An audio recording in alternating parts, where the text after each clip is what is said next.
Assalamualaikum warahmatullahi wabarakatuh. Selamat pagi. Bagaimana kabarnya kalian hari ini? Semoga kalian tetap dalam keadaan sehat walafiat ya. Pada hari ini, hari Sabtu, kalian belajar bahasa Indonesia lagi bersama Bu Retno. Nah, hari ini kita berjumpa pada pertemuan keempat teks ulasan. Silahkan kalian berdoa terlebih dahulu sebelum memulai kegiatan belajar pada hari ini. Kemarin, pada hari Kamis, kalian sudah mendengarkan penjelasan tentang struktur teks ulasan. Bu Retno ulang sekali lagi ya, secara garis besar. Struktur teks ulasan itu ada 6. Yang pertama ada identitas karya, yang kedua ada orientasi, yang ketiga ada sinopsis, yang keempat ada analisis, yang kelima ada evaluasi, dan yang terakhir rekomendasi.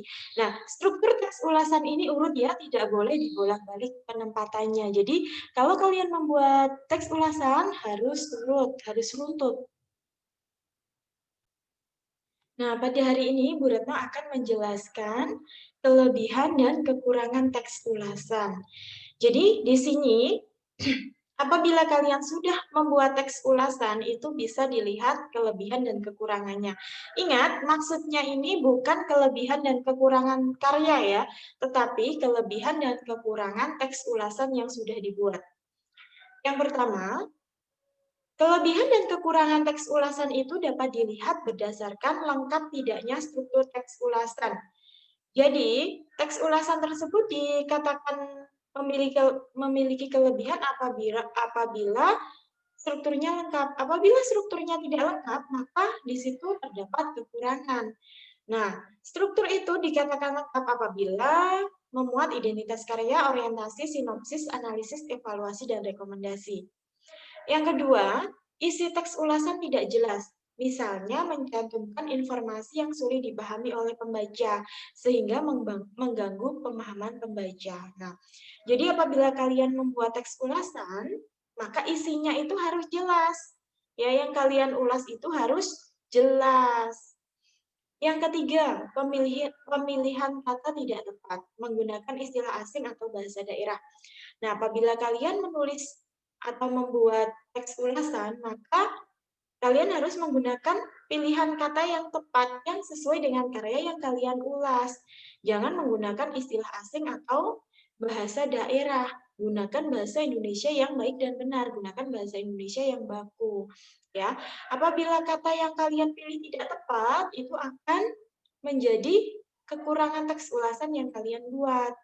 Poin yang keempat, ada kejelasan penyampaian isi ulasan.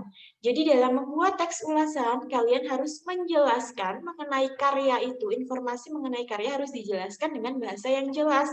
Ya, penyampaian isinya juga harus jelas. Yang kelima, ketepatan penggunaan bahasa. Gunakan bahasa Indonesia yang baku ya, yang baik dan benar. Jangan mencantumkan istilah-istilah asing atau bahasa daerah atau bahasa kekinian. Karena teks ulasan ini akan menyampaikan informasi mengenai karya yang kalian ulas. Apabila penggunaan bahasanya tidak jelas, maka pembaca akan merasa kesulitan dalam memahami informasi mengenai karya yang kalian ulas. Sampai ini ada pertanyaan? Silahkan kalau kalian mengalami kesulitan, boleh sekali bertanya ke Bu Retno. Yang terakhir, hari ini Bu Retno beri kalian tugas.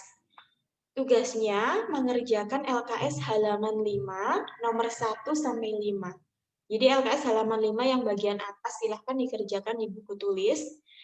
Kalau sudah selesai, silahkan difoto dan kumpulkan pada tautan yang dibagikan oleh Bu Retno.